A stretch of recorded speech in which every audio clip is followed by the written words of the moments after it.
Okay. All right. Are we here? Oh Lord. Damn. Want to do a quick little sound check, yo. Thanks for stopping by. Oh Lord. There we go. All right, we're good. We're good. What's up, man? Good evening. I wanted to bring you guys another story. Crazy story. Sorry, I had some technical difficulties too right before I started, so sorry about that. It's kind of a delay. Is iCkEdMeL. There's this crazy story that I came across, man. First of all, it's gonna require a lot of reading. Um, Almost didn't even realize how much, but it's good. It's a lot. It's a lot of details. It's pretty crazy, and it's this story out of the UK about this 6-year-old. This incident happened June 16, I believe, last year. And what's kind of interesting, you guys see me good? Okay, is everything fine? What's kind of interesting, we're going to see, I'm going to read quite a bit of details to you, and then we're going to see the video of the mother, stepmother, and father talking to police. And this stepmother is lying her ass off, crocodile tears, blaming the child that she beat to death. It's just kind of crazy. And the father is just standing there. There's also a 911 call, and what else? Oh, there's video of the child too. It's pretty. It's really kind of messed up. It's jacked up, and this is out of the UK. So it's gonna be kind of a lot of reading. Just bear with me. Just chill, kick back. And then we're gonna see the videos too. Let me just share the stream out real quick too.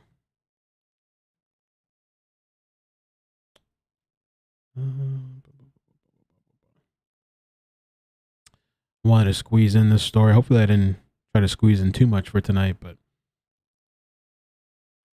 let's see. We'll try it out. Trying to get back a little bit into the rhythm. Gonna start editing some videos to try to do more lives. So we'll see. Share it on Facebook too, man. There was this crazy thing I saw tonight too in New York. Somebody stole a school bus. Thankfully, there was no kids inside, but the bus was like ramming through cars, driving through the streets, cops chasing. I'm like, what? What is going on? What the heck is going on? Okay. Now we shared it. All right, so let's start. Man. Thank you for joining, man. It's I guess it'd be kind of like a podcast type of thing. But there was, not only did the parents fail, there was the systems in place failed as well. Also, the biological mother has a bunch of issues. The biological mother apparently stabbed her like ex-lover or something. Just a bunch of issues with this whole situation. All right, so let's do this. Social workers, police, and teachers are facing damning questions after a 6-year-old boy's stepmother was found guilty of his murder and his father convicted of manslaughter after the pair tortured, starved, and beat him to death. Emma Tustin, 32, killed Arthur by repeatedly slamming his head on a hard surface after she and 29-year-old Thomas starved the youngster and force-fed him food laden with salt. After killing Arthur, Tustin immediately fetched her mobile phone, took a photograph of him as he lay dying in the hallway to send to her boyfriend, which is the father. She called 999, which we're going to hear this 999 call. It's like 911 over there, and told the operator Arthur had banged his head. After police arrived at her home, the self-pitying stepmother cried and tried to convince them the stick-thin boy had headbutted her, while several miles away he lay dying in a hospital. He passed away the next day when his life support was turned off, with the medics deciding there was nothing they could do due to the catastrophic nature of his injuries. Mail Online can now reveal the shocking list of failings by authorities at every stage of Arthur's life, including allowing him to live with his father when his real mother was convicted of stabbing her lover, a decision that would have been made by the family court. And it's going to go a little bit further into that as well, further down the article. The crazy messed up thing as well. Thank you, Care, for the super chat. The crazy messed up thing as well is that like the family, like I don't know which side of the family, but the family was trying to tell CPS. They were trying to tell people like, hey, there's bruises. Hey, he's being abused. It seemed to be all ignored and the child was left with the father. With seemingly little oversight from social services, he then moved into the house of a woman he had just met, despite her previously having her 2 children taken away from her. All jacked up all the way around. Everybody losing their kids, all kinds of messed up people for this child to be around. In the months of lockdown, which is a big thing too, we kind of talk about this on the channel, lockdown, the effects, and just parents and teachers, all these teachers doing things to kids. Now parents can't stand their kids, and now that they're not in school, just, you know. So in the months of lockdown, while Arthur was being abused, social workers and police missed 4 opportunities to save him, brushed away pleas from his family, and even threatened them with arrest under COVID rules, which we're going to talk about those 4 specific instances later. Arthur's grandmother, Joanne, called social services on April 16 to say she had seen the youngster covered in bruises. However, 2 social workers failed to spot them during a visit to his home. On April 20th, Joanne also told Arthur's school what she had seen. A member of the staff called social services, but was told the bruises had been caused by play, just playing around, apparently. Arthur's uncle, Daniel Hughes, then reported his concerns to police, but was threatened with arrest if he attempted to go back to the youngster's home. Lastly, John Dutton, Emma Tustin's stepfather, made an anonymous call to social services weeks before Arthur's death. Asked why he made the referral, which he chose to keep anonymous, Mr. Dutton said, "I thought he was in danger." And yesterday, the maternal grandmother, Madeline, told Mail Online Arthur was let down by social services and the West Midlands police. There was an opportunity to save him, and it wasn't taken. Arthur's maternal mother said the little boy loved nothing more than to play outside, but he was forced to wear a fluffy onesie for days during the baking heat wave and stand isolated in a hallway for 15 hours a day over 6 weeks in a punishing regime. The little boy, who loved his food and looked forward to meal times, was starved and forced to drink a lethal salt slurry before he died. CCTV caught the bullies yelling at Arthur out of sight in the hallway, which we're going to see a little bit of that too. It's just crazy, man. Like, I just can't even take this stuff, man. It's just freaking, like, I don't know how people exist. These people make the argument for, I don't want to say the word, abortion or whatever. I don't want to say that too much because the stream's already probably going to get shadow banned. But so the CCTV caught the bullies yelling at Arthur out of sight in the hallway as they tucked into fish and chips at McDonald's with Tustin's children. Tustin's children. Oh, Lord. The pair degenerated, debased, and dehumanized him, taking everything he loved away from him as they turned Arthur into a desperately sad, thin, weak, miserable child. Harrowing footage taken at Arthur's final hours showed the youngster grimacing in pain, with his emaciated frame showing through his tattered pajamas as he shouted, "No one loves me," 4 times. And that's on the video too. It's crazy. And then, "No one is going to feed me," 7 times in 44 seconds. One of his twisted punishments even saw Hughes cut up the boy's favorite Birmingham City football shirt in front of him. I mean, just sick, twisted people, man. Arthur was put into custody of his father after his biological mother, Olivia, 29, killed her partner. Oh, he killed the guy. Killed her partner, Gary, by stabbing him 12 times with a kitchen knife in a drunken rage in February 2019. Right? How messed up and crazy is that? Hold on 1 second. Okay. Yeah, and if you guys could help me out with the likes or even shares, I'd appreciate that. It's a graphic story. Horrendous. They're just now being charged. I think they're waiting on the sentencing, but they're being charged. Hughes met mother for Tustin. So the father met the stepmother Plenty of Fish. Oh, Jesus Christ. And the couple moved with Arthur into her home in Solihull, that's how you say it, in the West Midlands when the government declared a lockdown in March 2020. Arthur's maternal grandmother, Madeline, said that Tustin was obsessed about the idea Thomas would go back to Olivia and that the only way she could get Olivia out of her life is by getting rid of Arthur. Ah. So the stepmom was obsessed with the biological father going back to the bio mother.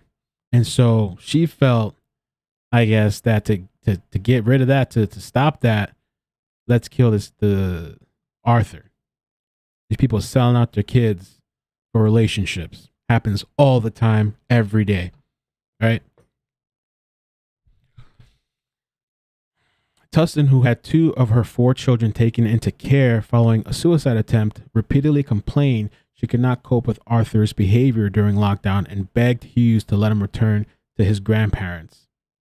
Hughes' barrister, Bernard Richmond, said Tustin saw Arthur as her prey. On Thursday, Tustin was convicted of murdering Arthur on June 17, 2020 during the COVID lockdown. Hughes was also found guilty of manslaughter, but cleared of murder for encouraging the killing, including by sending a text message to Tustin 18 hours before the fatal assault, telling her, just end him. So the father, too, is, in on it, too. Just end him. They were both convicted on numerous counts of child cruelty. Following the verdicts, the judge ordered a minute's silence for Arthur at the request of the jury. Yesterday, it emerged that she had already been attacked in jail by fellow inmates. Even the inmates are not putting up with this crap, this disgusting acts. I mean, it's not even like human, man. During the harrowing 9-week trial, which recounted some of the worst instances of child abuse heard within memory in the English court, it emerged Arthur's biological mother serving 11 years for stabbing her lover to death. Even before the killing, Arthur had witnessed numerous scenes of domestic violence, which is something we talk about a lot too. During that heat wave, Hughes would walk around eating ice creams in front of his starving child, while Arthur was made to wear a fluffy onesie for hours. A relative took a picture of severe bruising to Arthur's back on April 15 last year and phoned social services the next day, but somehow they did not see the full extent of his bruising and decided that there were no safeguarding concerns. Arthur had been on social services radar for 3 years. At least 5 of Arthur's relatives and neighbors told social workers that his life was in grave danger. How crazy is that, man? An independent review is underway into the actions of the social workers who found no safeguarding concerns for a boy who was murdered just 2 months later by his stepmother. Teacher said he had become more reserved and anxious and fixated with his father killing him. Miss Halcrow revealed how her grandson's body remains in the mortuary of the Royal Infirmary where the postmortem was carried out 16 months ago due to legal dispute over who has the right to lay him to rest. Just a whole freaking mess. Tustin, described as wicked by Arthur's grandmother, and had salt thrown at her by other inmates while on remand for her trial. Tustin and Hughes will be sentenced tomorrow morning. Parents from hell. Sick, twisted, disgusting ass people.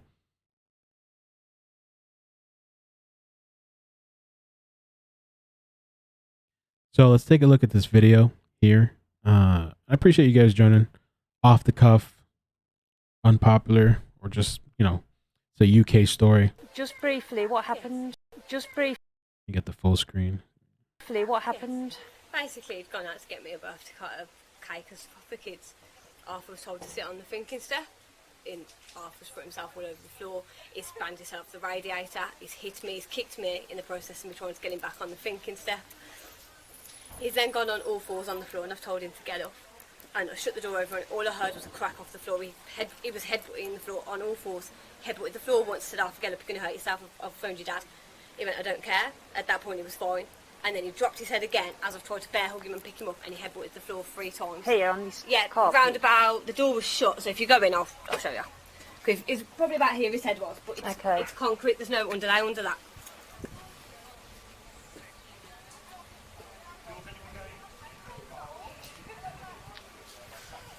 But he'd banged his head 3 or 4 times. Obviously, then went to picked him up. He'd knocked himself unconscious. I picked him up, put him on the sofa, poured water in his mouth. So you come in, he's banged his head 3 or 4 times here. I was in the kitchen, then I'd sat down in the living room, and that's when he threw himself on the floor. And you heard him banging his head? Bang his head. So what did you do? I came out to him and told him to get up. He told me no. So I tried to bear hug him and put my arms underneath him and pick him up. And he dropped, and he banged his head another 3 times off the floor. And as I picked him up, he hit me and he kicked me as I was trying to get him up.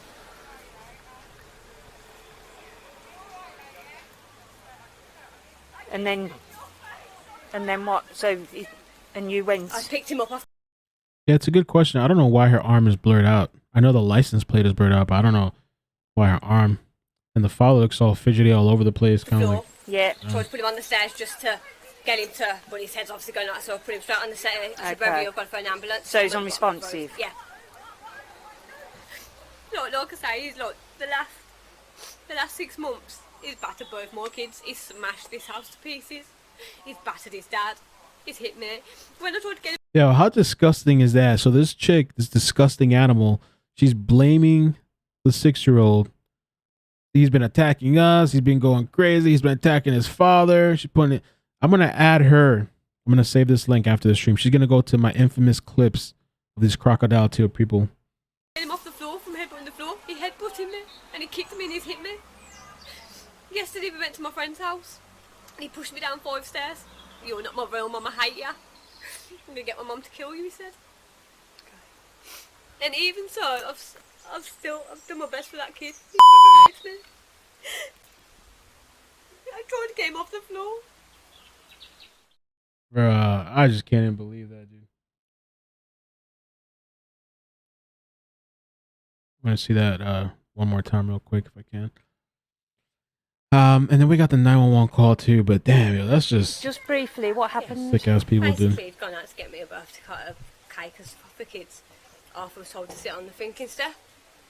Arthur's put himself all over the floor. He's banged himself off the radiator. He's hit me. He's kicked me in the process of me trying to get him back on the thinking step. He's then gone on all 4s on the floor, and I've told him to get up. And I shut the door over, and all I heard was a crack off the floor. He was headbutting the floor on all 4s. Headbutted the floor once, said, "Arthur, get up, you're going to hurt yourself. I've phoned your dad." He went, "I don't care." At that point, he was fine. And then he dropped his head again as I've tried to bear hug him and pick him up, and he headbutted the floor 3 times. Here on this carpet? Round about, the door was shut, so if you go in, I'll show you. Because it's probably about here his head was, but it's concrete, there's no underlay under that.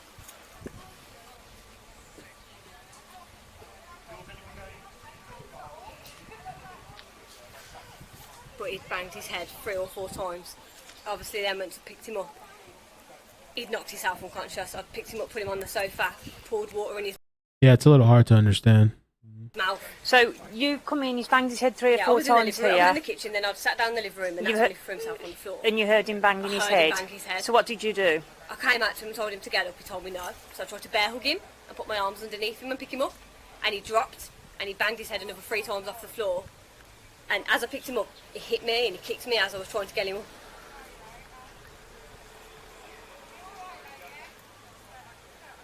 And then what? So, and you went... I picked him up off the floor. Yeah. Tried to put him on the stairs just to get him to... But his head's obviously going out, so I put him straight on the stairs. I said, "Baby, I've got to phone an ambulance." So he's unresponsive? Yeah.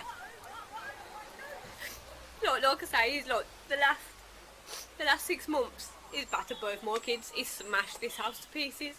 He's battered his dad. He's hit me. When I tried to get him off the floor from headbutting the floor, he headbutted me and he kicked me and he's hit me. Yesterday we went to my friend's house and he pushed me down 5 stairs.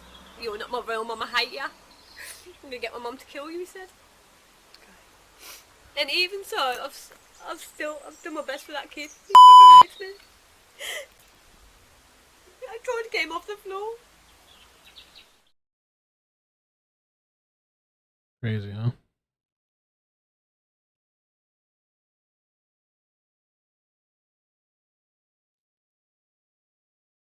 Pictured 6-year-old Arthur with his father Thomas, Thomas' partner Emma.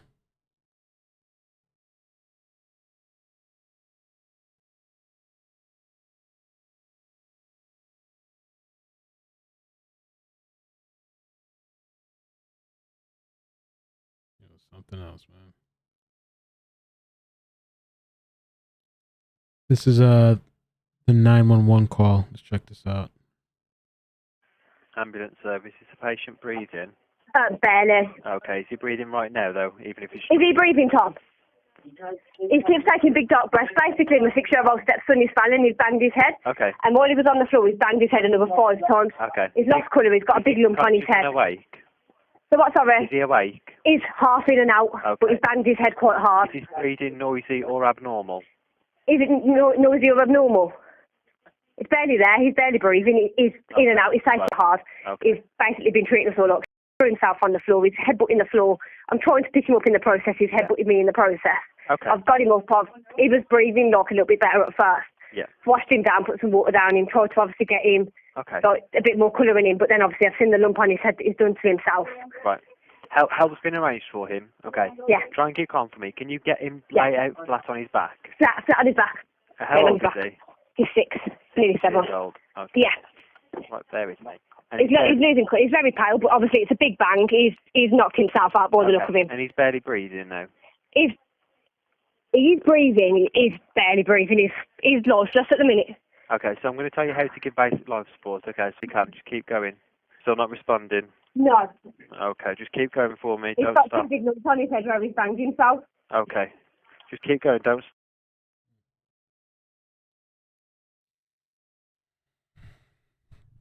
Hughes and Tustin carried out a horrific campaign. Let me fix this real quick. Make sure that. Okay.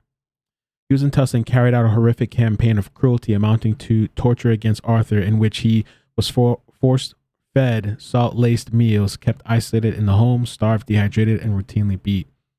The usually chubby, happy, and always smiley boy moved into Tustin's home at the start of the first national lockdown in March 2020, but one witness described how he looked broken just before his death less than 3 months later.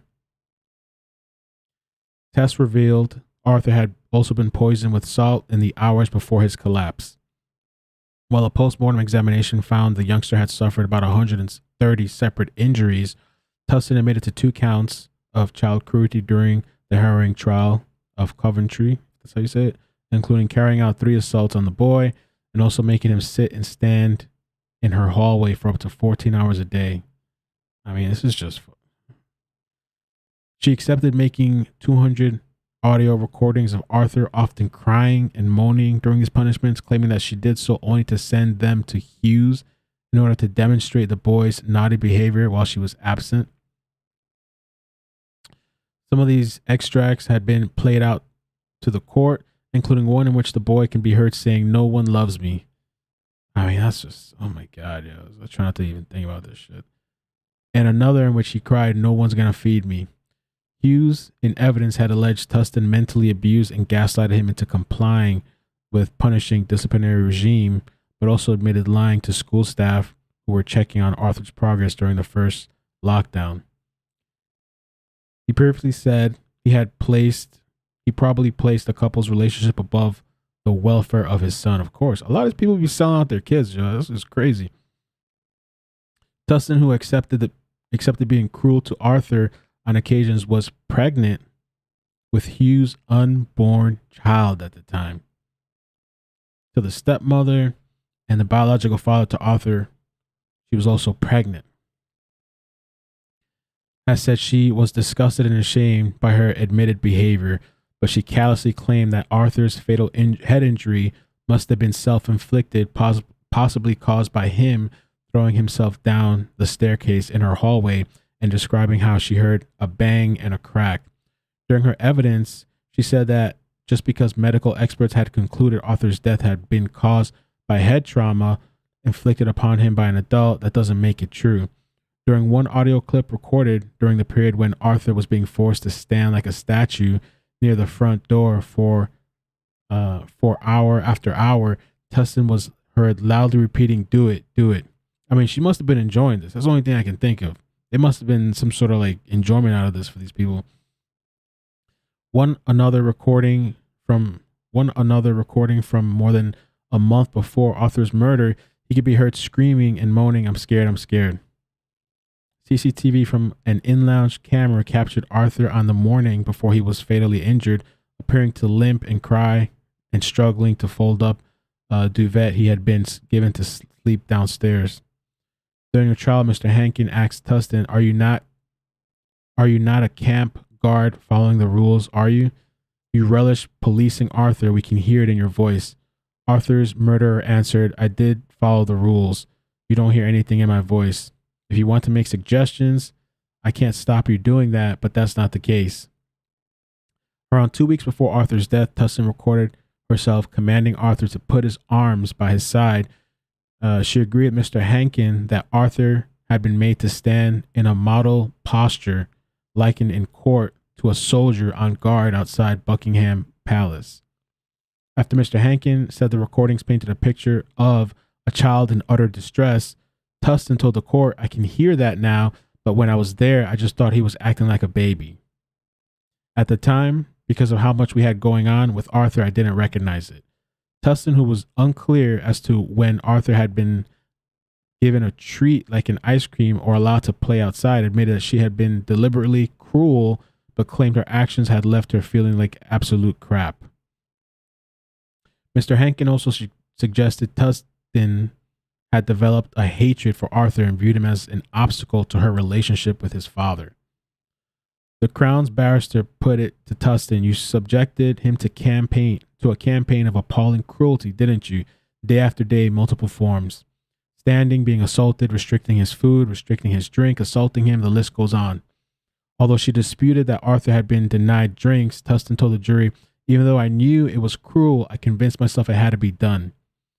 Yesterday, it emerged that Tustin had been already attacked by inmates, throwing salt at her while on remand. Let's see here. In a pretrial hearing in April 2021, Tustin's barrister said her client had been receiving significant and substantial threats, although it is unclear if she was at the same prison at the time. Speaking at a hearing on April 15, she has had a significant deterioration in her mental health. Good. I know it's horrible to say, but there are significant difficulties for her in that she is currently housed in an environment where she is not receiving medication and she's receiving substantial and real threats and violence. Okay, so let me skip to this. I'm kind of like losing my sip of water. So, just a fair warning.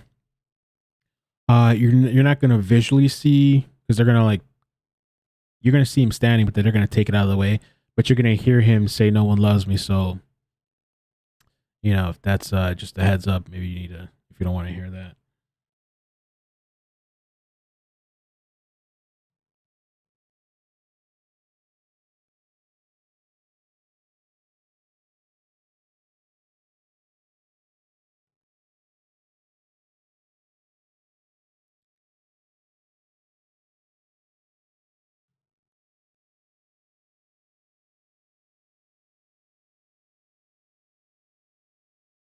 I mean, I don't think there's anything visually.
Yeah, there's no sound until the very end. I don't know if they purposely muted these parts, but you're gonna hear something at the end. You can see kind of like the limping. I guess this is what he was like sleeping on or made to sleep on. So you can like he's having a hard time walking. Make myself a little smaller.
Yeah, that was that part there. So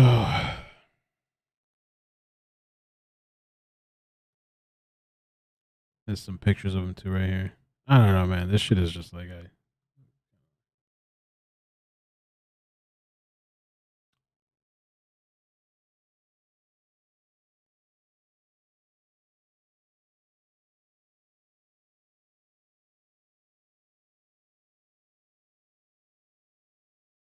And so the stepmother was a mother of four.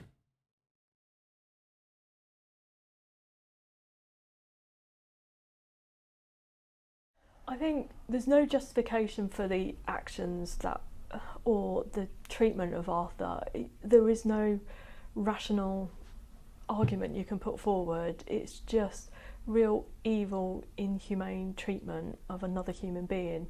That he's 6 years old, he couldn't defend himself, he was isolated from his extended family. This was in the height of lockdown when other professionals weren't involved with him. He wasn't going to school every day. He wasn't seen by everybody that ordinarily would see him and would probably have that watchful eye out for him. It's been horrific. It's a really difficult and emotive investigation that, you know, there's officers on my team that have been subjected to repeatedly watching that CCTV, listening to hours of audio footage of Arthur crying. Yeah, you got to think about that. We just listened to like, I don't know, 4 or 5 seconds. There was literally, when we read the article earlier, they said there was like 200 audio clips. I mean, she's just saying like hours and hours and hours of this kid crying, and these sick ass people, the stepmother and the bio father. It seemed like the stepmother had a hatred for the bio mom and felt like Arthur was getting in the way of their relationship. And this father, if you could, you can't even call these people parents, but this guy just went along with it, and even said to end it the day before Arthur was killed. He sent a text to the stepmother to end it, and she's pregnant by the guy. I don't know what I don't know if she still has the baby. Like, what happened with that? You know, because now we're in December, and this incident took place in June 2020. So I don't know what happened with that, but at the time she was pregnant with his child. It's hard for anybody to listen to. It's horrific for Arthur's wider family to have to endure the absolute detail of what he was subjected to. But it's been really important to build that strong case and present it to the jury, and for other people to be aware of the behaviour and the actions of the two defendants, and ultimately that did lead to the death of Arthur.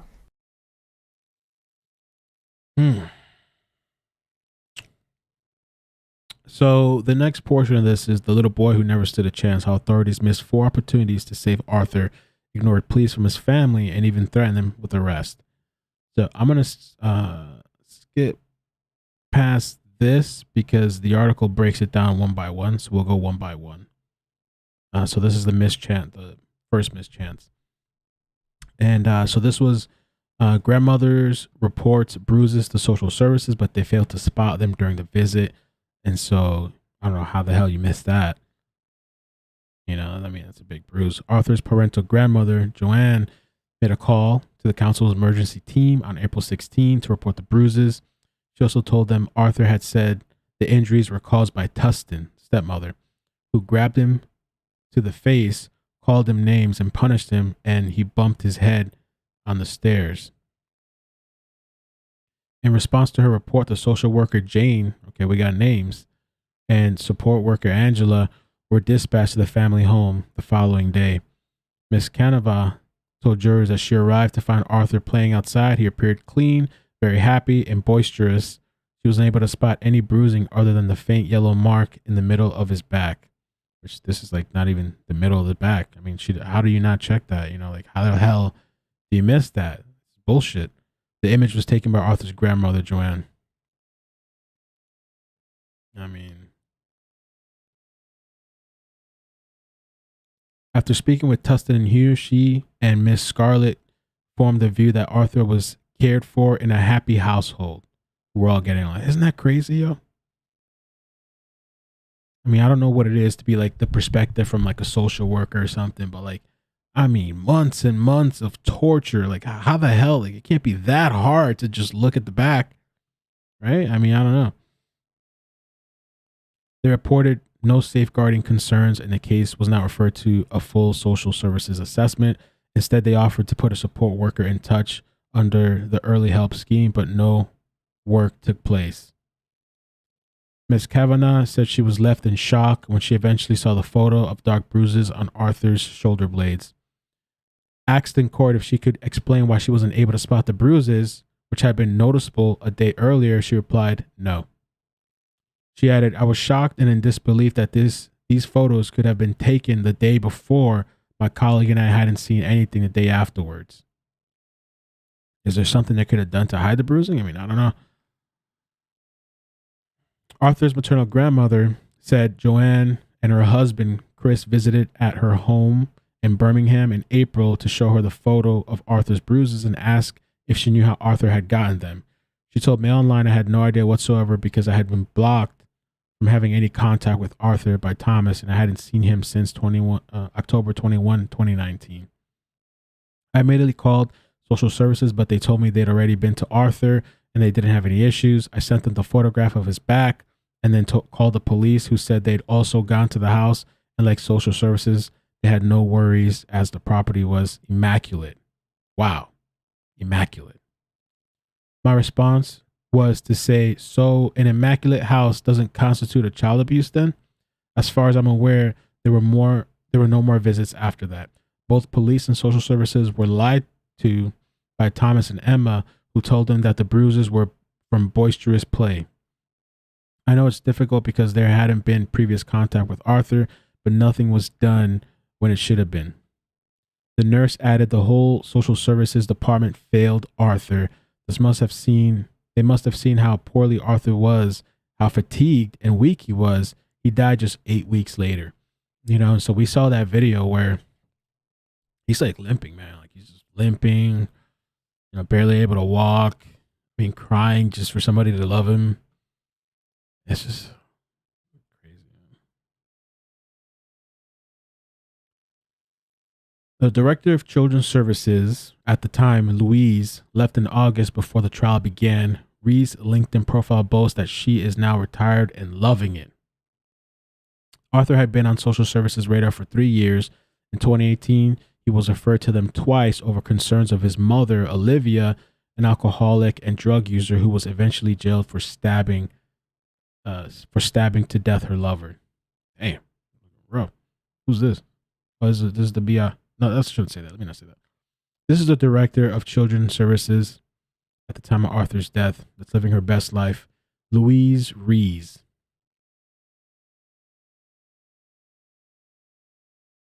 It's kind of hard to not get upset with this stuff, you know. Miss Chance 2. Worried teacher calls social services about bruises, but is told they were caused by play. On April 20th, a desperate Joanne told Arthur's school about the referral to social services she had made 4 days earlier. Michelle, safeguarding lead at Dickens Heath Community Primary School, then contacted social services to alert them to Joanne's report, but was told they had no concerns.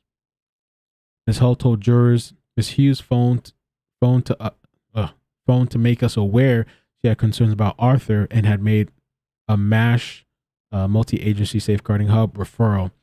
She said that she had seen Arthur and he had bruises on, I think it was his back. She said she had seen bruises. Ms. Hull said Arthur's grandmother had also voiced concerns about Tustin's mental health and said that she was a coercive partner.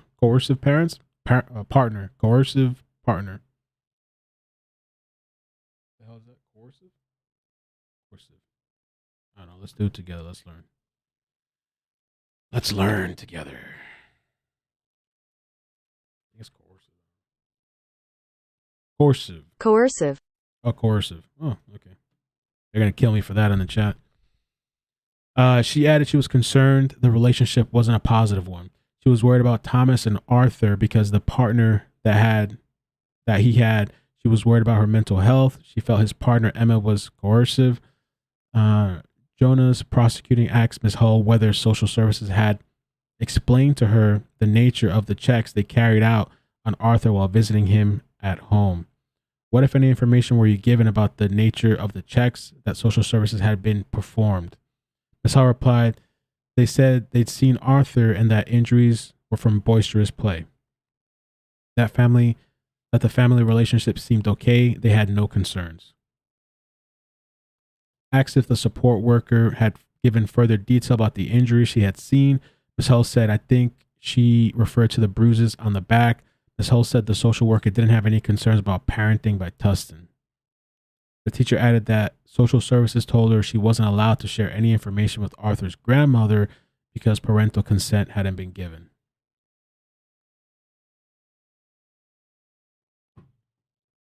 Instead, Ms. Hull volunteered for the school to stay involved and just do check-ins with the family, which Mr. Hughes consented to.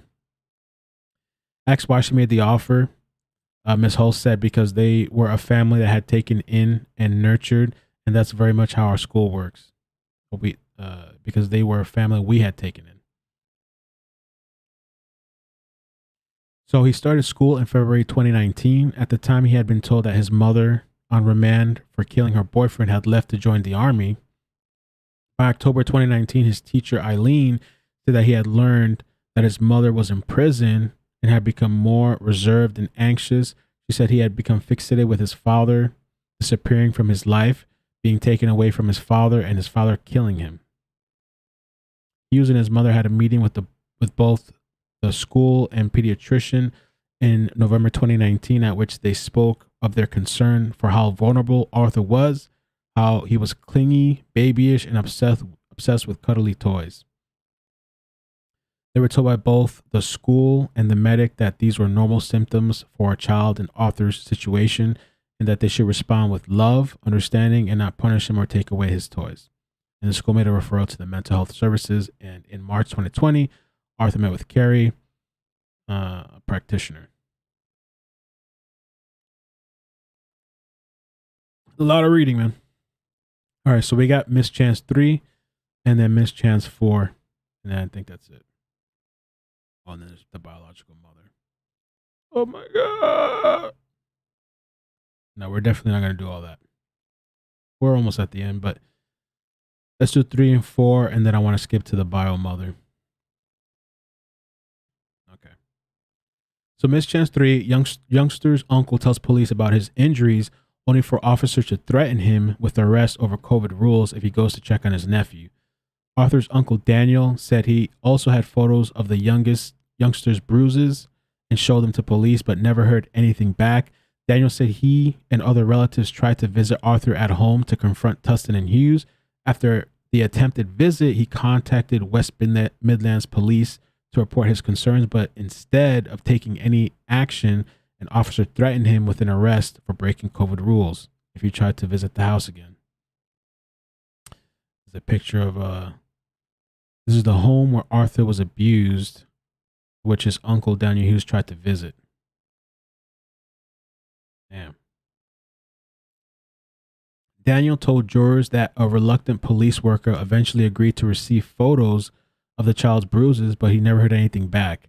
He said, I went on the police web chat to inquire as to what I could do for the safety of my nephew.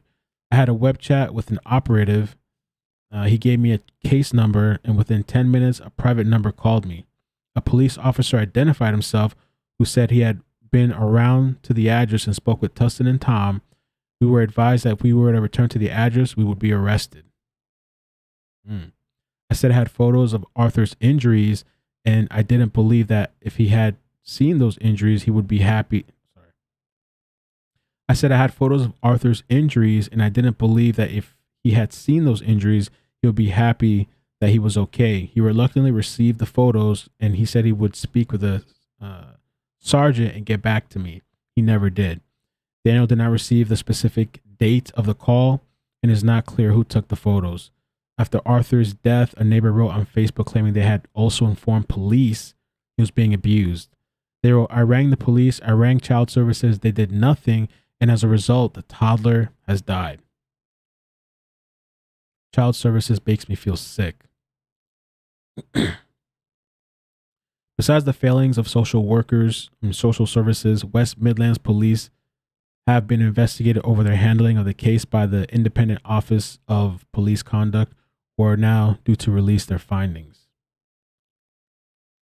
And here's chance 4. So the chance 4, this was the stepfather, Tustin's stepfather. Tustin is the stepmother, so her stepfather.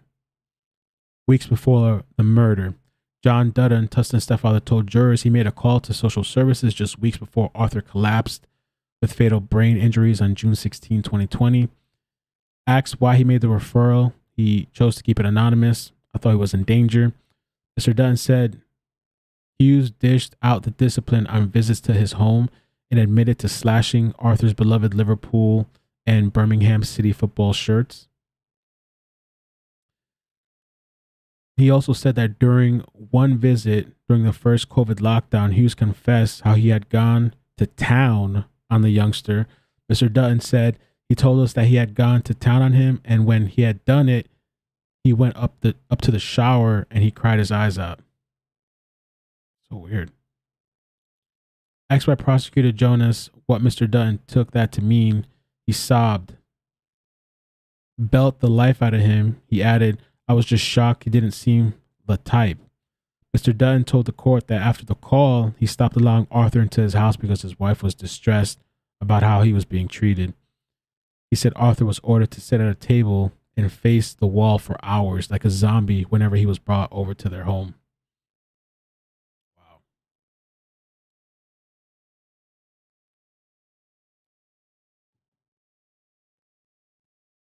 Okay.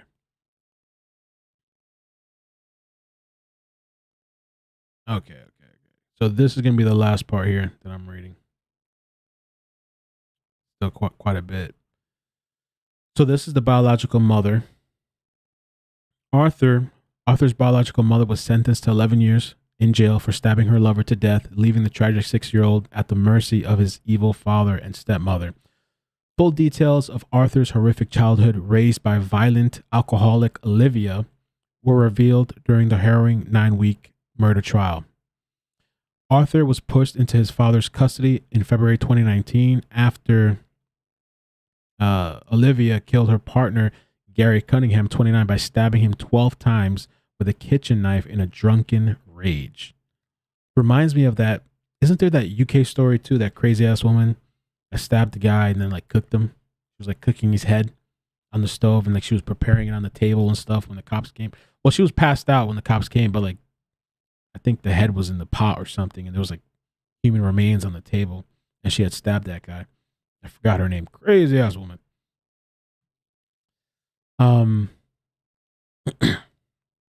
Hughes met the mother of 4, Tustin, online, and the couple moved in with Arthur into her home near Solihull in the West Midlands when the government declared the lockdown March 2020. Some of the stuff we read previously. Tustin was obsessed about the idea Thomas would go back to Olivia, and that the only way to get rid of, or she could get Olivia to get Olivia out of her life was by getting rid of Arthur.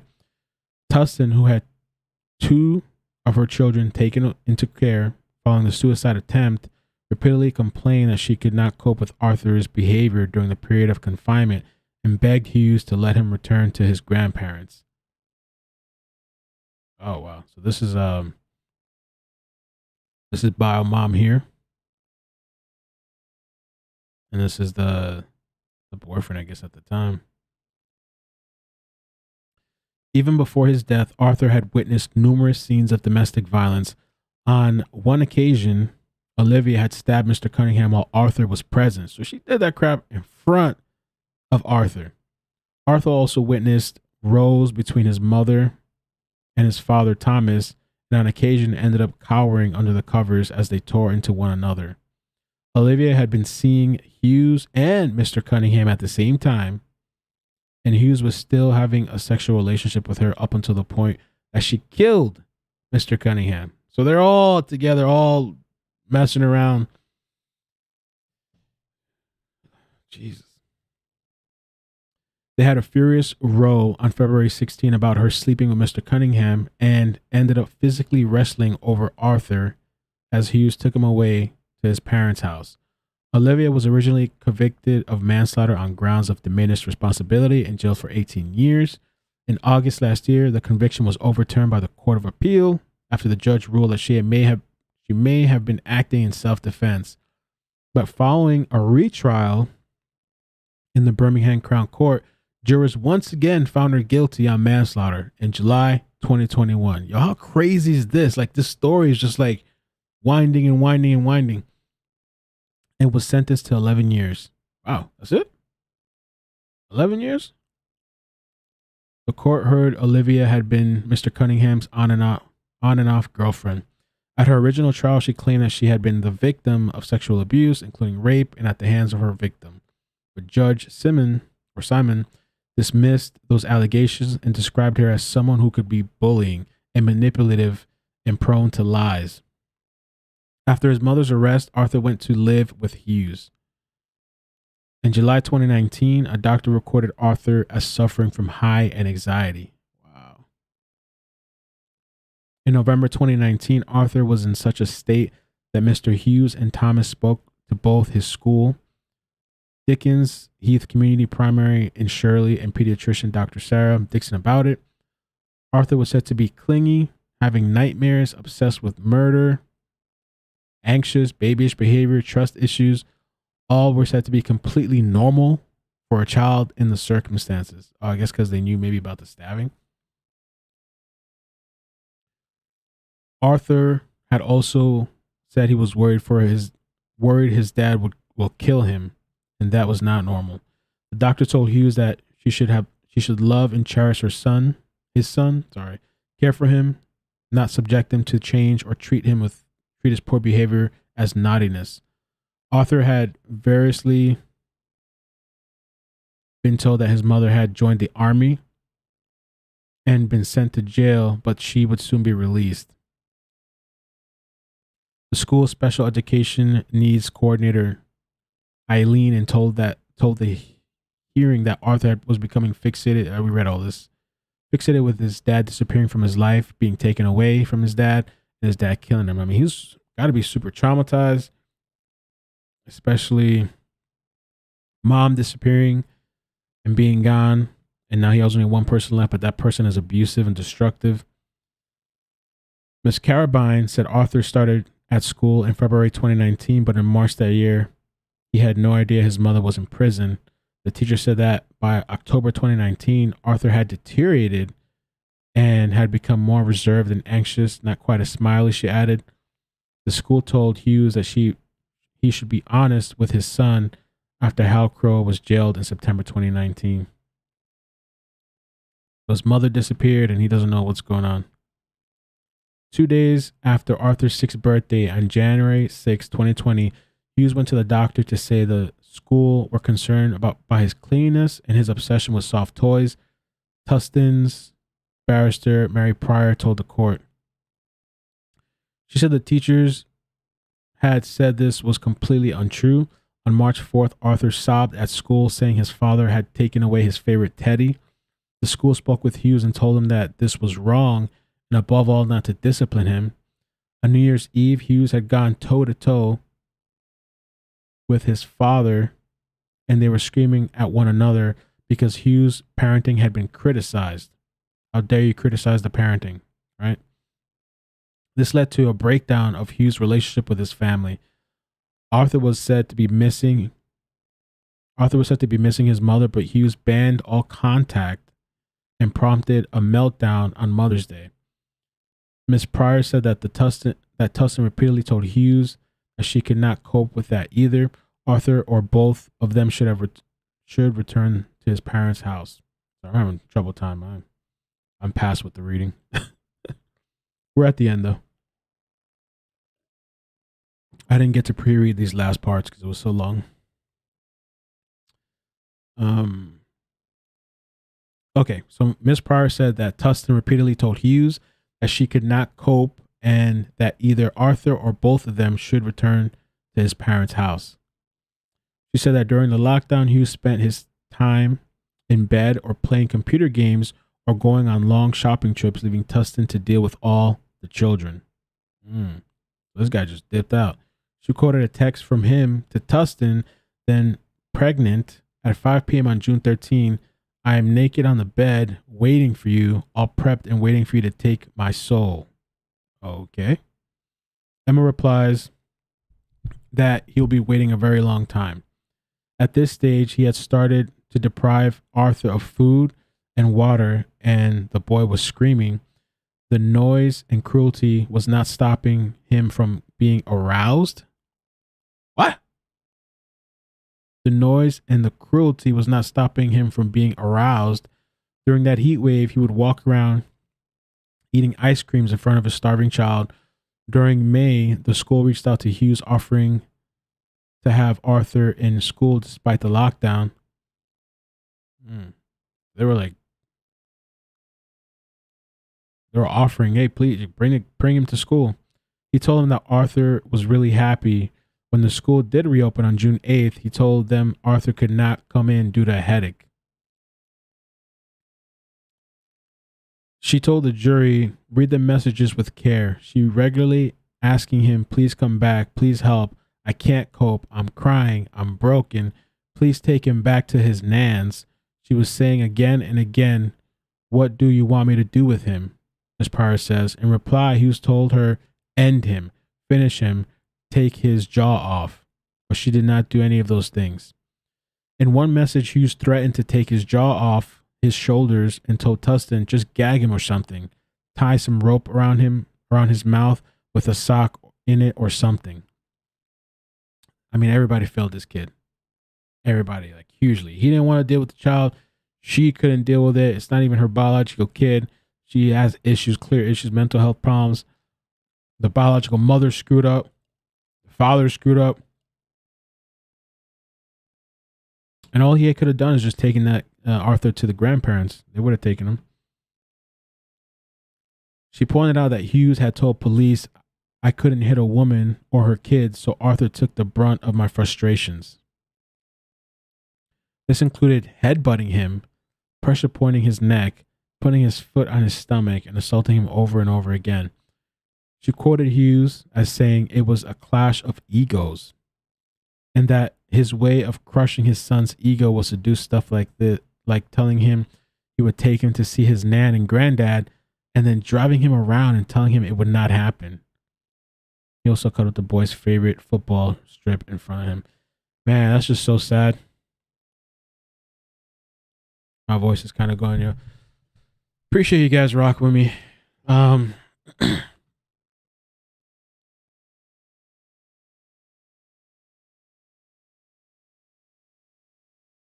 mean, that's just torture, dude. Like, even just like lying to him and saying, oh yeah, I'm going to take you to Nan's or Granddad, and just driving around in circles and not taking him. That's just like, man, that's just.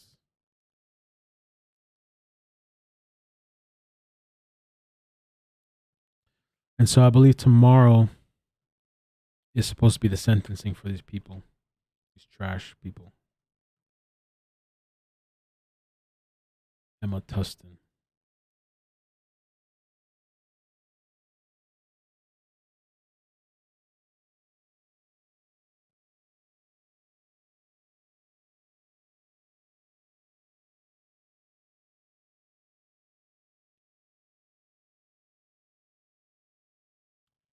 I was just seeing real quick if there's anything else I could see, but nah. If not, I'm gonna take a look at the chat before we head out. I don't even know, man. I have no idea how people could even do anything like this. Oh, here's the grandmother. All right, let me show you guys this. The grandmother. There's a video of her.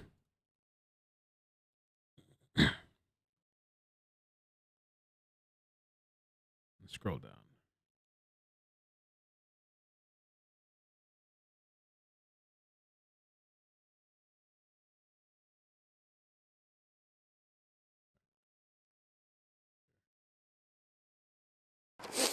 So this is from my daughter Olivia Labinjo-Hughes, Arthur's mom. Following the verdict of my son's trial, I'd like to take this opportunity to focus on the life Arthur lived and to celebrate the little beautiful boy I knew and loved deeply. The details of Arthur's case are harrowing and incomparable, but I want people to know who Arthur was, from his huge smile and personality to his gentle and caring nature. All mothers are biased, and I believe that their children are the best, and I'm no different. From the moment Arthur was born, he filled my life with joy. He was always smiling and had the most inquisitive little mind. When I think about Arthur's life and what he loved, there are three things that I always think about. Firstly, Arthur loved to read or be read to. Any Julia Anderson books were his favourite, but he particularly liked The Gruffalo and The Snail and the Whale. When he started school, his love of reading became a love of learning how to write new words. Every week he would be excited about the 10 new words he was going to be given to learn. Secondly, Arthur loved his food. He was 10 pounds 6.5 ounces born, and his love of milk soon turned into his love of food. He would try anything, and like all children, he always wanted whatever I was having. I remember when he started school, every day on the way home, he would tell me what he'd had to eat at lunchtime, and then he would ask me what we were having for dinner. But what Arthur loved more than anything was being outside. He loved to play football and was kicking a footballer's round as soon as he could walk. By the time he was 4, he could name most, if not all, of the England team, and always had the latest Birmingham City football kit. I could talk for hours about what Arthur loved and who Arthur was. But everyone who knew and loved him has their own stories. Talking about Arthur's loves would not be complete without mentioning superheroes. Marvel or DC, Arthur loved them all, from Batman to Black Panther, Aquaman to the Flash. He had every costume and action figure and would spend hours dressing up and pretending he had all their superpowers. Arthur was the light of my life. He wasn't just my only child, he was my best friend. Never did I imagine he would have been taken from this world so early in his life. But if Arthur could ask for one final thing, it would be that he was remembered for his superpowers. That was what I will always remember for, his superpower. And Arthur's superpower was his smile.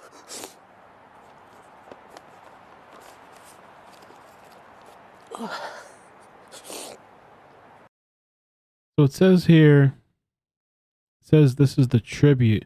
Grandmother reached tribute from his mother. So this is the biological mother's mother. So she's reading this on behalf of the biological mother that's arrested, I guess.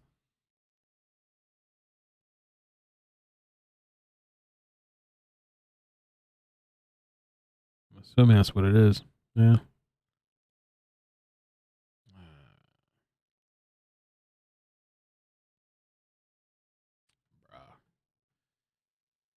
So that's some of the story about Arthur, 6-year-old, deceased, and stepmother, father, bio mother, twisting, winding, crazy. I randomly came across and I tried to read as much as I could before live streaming, but it's a lot. And I don't know. The lockdown stuff is pretty crazy, huh? I mean, these people are kids. I've been getting abused, I guess, but with the lockdown thing, a lot of these parents, these people, they don't want to be at home with the kids. A lot of stress, I guess, or whatever. Especially they already got issues. But yeah, man, I don't even know what else to say, dude. Like, it's just like, wonder if the stepmother is gonna end up where the biological mother is. Oh, yeah, I don't know.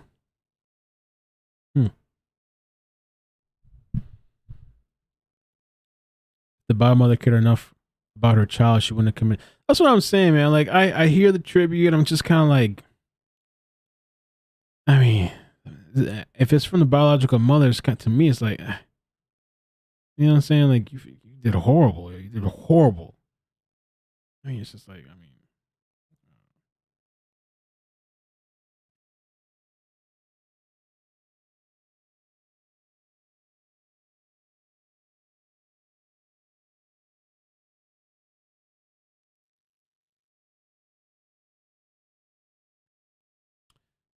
Peeper said, nah, I don't accept the lockdown as an excuse. True, I agree. Biomom, I mean, there was this, I think she's sentenced to 11 years now. I mean, it was this weird thing because I think she had to have a retrial because they were saying, like, I guess she was trying to claim maybe it could have been self-defense. But then I think it was this year, July something, 2021, she got sentenced to 11 years. I think is what it was.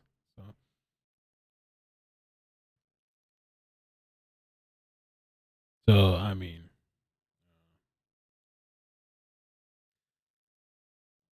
oh, it's a lot, Holly. You're gonna have to rewind. It's a lot. It's jam packed though. If you rewind, you'll hear everything. It's a lot. It's videos, it's a story, it's everything. Maybe you don't want to know, but if you have time, if you feel like listening, yeah, just rewind back. It's very like it's pretty detailed back to back. But yeah, thank you guys so much for joining, man. I'm gonna try to get some rest, and yeah, we'll be back. Tomorrow is Friday.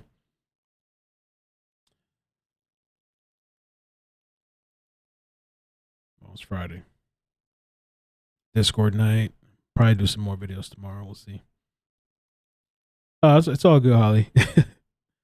But yeah, it's just basically a 6-year-old that was killed June last year by the stepmother, and I guess you could say the biological father. But it's just a lot, so much more than that. You see the different video clips of the stepmother lying to police and blaming the child. It's just crazy. But yeah, you guys have a good night, man. Thank you so much. Be safe. I'm gonna disconnect from all this crap, man. It's just too much. And yeah, love you guys. Appreciate it. Hit like on the way out. Have a good night. Peace. Adios.